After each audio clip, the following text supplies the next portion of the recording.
We'll have new developments in the search for that missing airplane in a moment. But first, we are learning we could be less than 48 hours now to a full Senate vote on the president's latest controversial cabinet pick, who's not a big fan of the Second Amendment. Welcome to the Kelly File, everyone. I'm Megyn Kelly.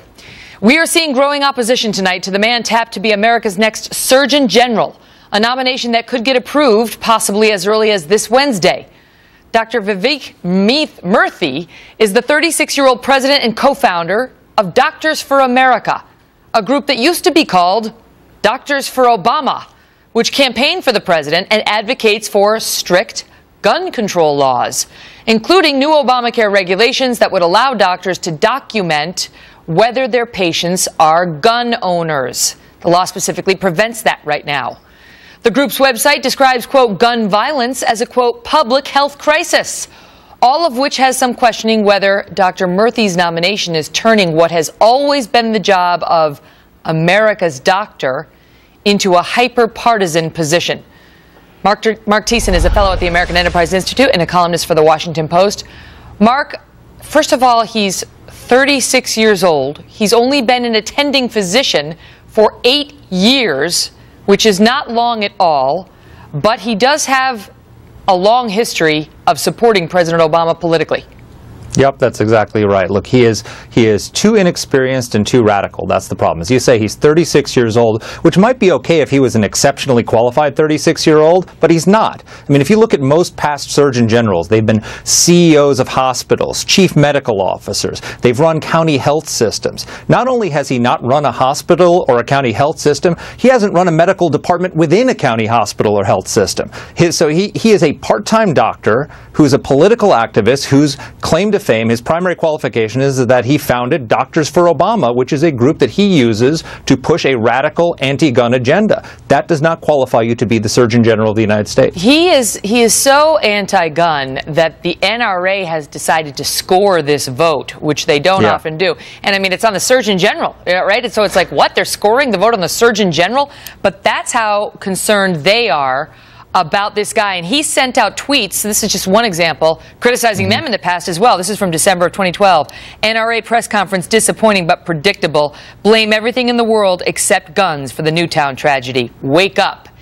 He tweeted out. And here's another tweet you can see that we just put on the board. So he is no fan of the NRA. They are no fan of his. How much of an effect is that likely to have?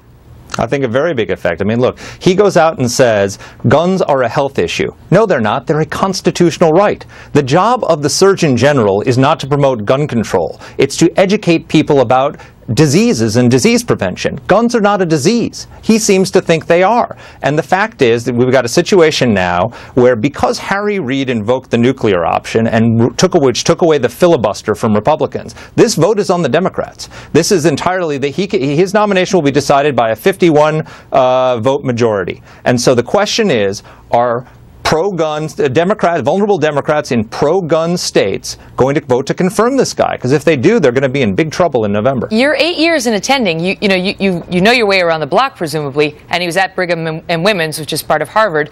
But you got a lot to learn. I mean, a lot to learn. That's still considered a young doctor. And now this guy's potentially going to be our Surgeon General. The administration taking more heat tonight over whether this man is qualified, same as they've taken heat. He has taken heat, the president has, over several other nominees, including appointments to ambassadorships. And who could forget this infamous clip of just a few of them that he wanted put in outposts for the United States? Watch. Mr. Barber, I take it you've been to Iceland? Sir, I've not had the privilege yet. I look forward to it. So the government has denounced them. The coalition government. They're part of the coalition of the government. Well, I would say, you know what?